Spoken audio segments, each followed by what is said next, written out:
Hello दोस्तों, एक बार फिर हमारे YouTube channel regional study platform पर आपका स्वागत है। तालीम है यदि एक त्रिभुज के दो कोण और उनके अंतर्गत त्रिभुज के दो कोण और उनके अंतर्गत एक भुजा किसी दूसरे त्रिभुज के दो कोण और उसके अंतर्गत एक भुजा के बराबर हो तो वे दोनों त्रिभुज सर्वांगसम होते हैं। और इस नियम को हम कोण भुजा कोण या ऐसे नियम भी कहते हैं। तो हम यहाँ समझेंगे कि यह नियम किस प्रकार कार्य करता है। तो यहाँ हमारे पास दो उदाहरण हैं और इन उदाहरणों से समझने का प्रयास करते हैं। तो पहला उदाहरण त्रिभुज एबीसी और डीईएफ दिया हुआ है। तो त्रिभुज एबीसी में जो कोण बी है वो 40 अंश है और यहाँ कोण ई भी 40 अंश है। दूसरा कोण ए 50 अंश है तो यहाँ कोण एफ भी 50 अंश है। इन दोनों के अंतर्गत जो भुजा जिस पर ये बने हुए हैं वो 3.5 सेंटीमीटर है और यहाँ भी जिस भुजा पर ये बने हुए हैं वो 3.5 सेंटीमीटर है। इस प्रकार जो दो कोण और एक भुजा इस त्रिभुज की दो कोण और एक भुजा दूसरे त्रिभुज की दो कोण और एक भुजा के बराबर है, इसलिए ये दोनों त्रिभुज सर्वांगसम हैं। परंतु हम इनका नाम इस प्रकार नहीं लिखेंगे जिस प्रकार दिया गया है। तो हम इनका नाम त्रिभुज ए बी सी सर्वांगसम त्रिभुज डी ई एफ गलत है, क्योंकि जिस प्रकार इनके नाम सर्वांगसम होते हैं, इस प्रकार ये भुजाएं सर्वांगसम होती हैं, उसी प्रकार हम इनका नाम लिखते हैं। तो त्रिभुज एबीसी सर्वांगसम त्रिभुज, क्योंकि भुजा एबी भुजा डीएफ के बराबर है, भुजा एबी भुजा डीएफ के बराबर है और कोण जो ई है वो बी के बराबर है। तो हम ए बी सी लिखा है तो हम जो है इसका नाम ई कोण बीच में, यहाँ बी कोण बीच में है तो इसलिए यहाँ भी त्रिभुज में ई बीच में ही लेंगे। तो एफ ई डी त्रिभुज एबीसी सर्वांगसम एफ ई डी सही होगा। हम इसे त्रिभुज डीईएफ नहीं कहेंगे क्योंकि संगतता के आधार पर यह गलत होगा। त्रिभुज तो सर्वांगसम है पर संगतता के आधार पर यह गलत है। अगला हमारा जो उदाहरण है वो है कि दो त्रिभुज दिए हुए हैं, उनमें ये कोण 30 अंश है, इधर इसमें ये 30 अंश है, ये 50 है और ये 50 है। तो त्रिभुज बी ए सी में यहां हम त्रिभुज ए बी डी और त्रिभुज वी ए सी में देखते हैं कोण एबीडी है।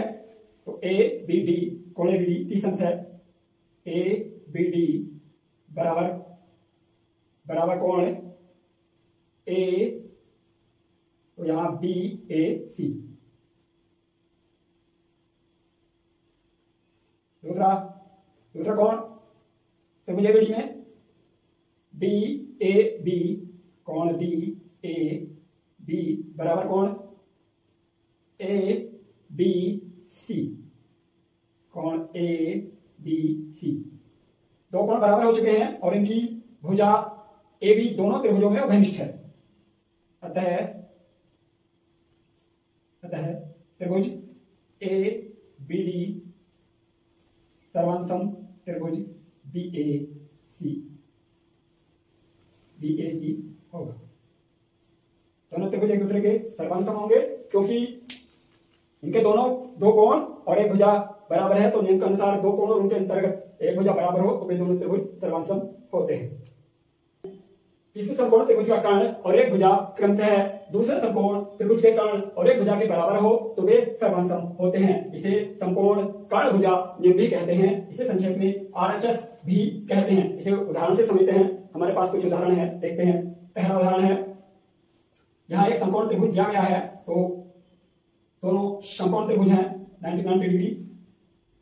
इसकी पीक्यू भुजा 4 सेंटीमीटर, एबी भुजा भी 4 सेंटीमीटर, दोनों भुजाएं बराबर हैं और इनका कर्ण पी आर 8 सेंटीमीटर, तो ए सी भी 8 सेंटीमीटर। त्रिभुजों में हमारा एक भुजा तथा एक कर्ण के बराबर है, इसलिए त्रिभुज पी क्यू आर सर्वांगसम त्रिभुज ए बी सी होगा। अब हम अगला उदाहरण देखते हैं, क्या ये दोनों समकोण त्रिभुज भी सर्वांगसम है या नहीं। यहां समकोण त्रिभुज एबीसी है और ये पी क्यू आर है। तो यहां इनकी जो एक भुजा है वो बराबर है, भुजा एसी भुजा पी क्यू के बराबर है तथा कर्ण बी सी पी आर के बराबर नहीं है, क्योंकि दोनों एक 8 सेंटीमीटर है और एक 9 सेंटीमीटर है। हमारे दोनों समकोण त्रिभुजों में कर्ण बराबर नहीं है, इसलिए ये दोनों समकोण त्रिभुज सर्वांसम नहीं होंगे। शर्त के अनुसार दोनों समकोण त्रिभुजों में एक भुजा तथा उन दोनों समकोण त्रिभुजों का कर्ण बराबर होना चाहिए, तभी वह सर्वांसम होते हैं। तो यह दोनों त्रिभुज सर्वांसम नहीं है, क्योंकि भुजाएं बराबर हैं परंतु उनके कर्ण बराबर नहीं है। हमारा अगला उदाहरण है ए बी सी डी। यहां दो त्रिभुज हैं ए डी बी और ए डी सी। उन दोनों त्रिभुजों में ये दोनों त्रिभुज समकोण त्रिभुज हैं, 90 डिग्री का कोण है दोनों जगह, क्योंकि ए से लंब गिराया गया है। इनमें भुजा ए बी बराबर ए सी है और ये दोनों जो त्रिभुज है उनके लिए कर्ण का कार्य कर रहे हैं, इसलिए दोनों त्रिभुजों के कर्ण बराबर हैं। ये समकोण त्रिभुज हैं और भुजा ए डी दोनों में वनिष्ठ है। तो त्रिभुज ए डी बी तथा त्रिभुज ए डी सी में कोण ए डी बी बराबर कोण ए डी सी, ध्यान रखिए चूंकि समकोण है, ये समकोण है इसलिए बराबर होंगे। भुजा ए बी बराबर भुजा ए सी, क्योंकि 3 सेंटीमीटर है दोनों इसलिए बराबर है, तथा भुजा ए डी दोनों में वनिष्ठ है, दोनों में उभयनिष्ठ है। दोनों का कोण समकोण है। जो भुजा ए बी और ए सी है ये कर्ण है, और जो तीसरी भुजा ए डी वो दोनों में वनिष्ठ है, तो इसलिए समकोण कर्ण भुजा के आधार पर त्रिभुज ए डी बी सर्वांसम त्रिभुज ए बी सी होगा। हमारा अगला उदाहरण दिया गया है कि बीडी और ईसी, बीडी और ईसी त्रिभुज एबीसी के शीर्ष लंब है। शीर्ष लंब है तो शीर्ष से लंब गिराया गया है, तो लंब 90 डिग्री को कहते हैं। तो ये जो दोनों कोण हैं 90 अंश के होंगे और बीडी बराबर ईसी है। जो बीडी है रेखा वो ईसी के बराबर है, तो क्या ये दोनों त्रिभुज सर्वांसम है यह दिखाना है। तो हम त्रिभुज सी बी डी तथा त्रिभुज बी सी ई में, तो सी बी डी, तो यहां भुजा बी डी बराबर भुजा ईसी, क्योंकि हमें यह दिया है, क्योंकि दिया है कि ये बराबर है, ये भुजा इसके बराबर है। कोण बी डी सी बराबर कोण सी ई बी, चूंकि दोनों शीर्ष लंब हैं, दोनों शीर्ष लंब हैं और लंब हमेशा 90 डिग्री का होता है, इसलिए ये दोनों कोण बराबर होंगे। भुजा तो त्रिभुज बी डी सी के अगर ये 90 डिग्री है तो इसके सामने की जो भुजा होगी ये कर्ण कहलाएगी। तो दोनों में यह कर्ण है, तो कर्ण दोनों में वनिष्ठ है, दोनों में उभयनिष्ठ है।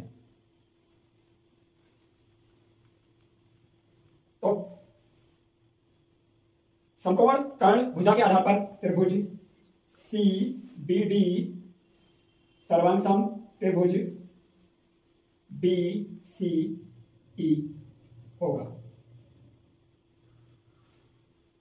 यदि आपको हमारा यह वीडियो पसंद आया हो तो आप हमारे चैनल को लाइक एंड सब्सक्राइब कीजिए।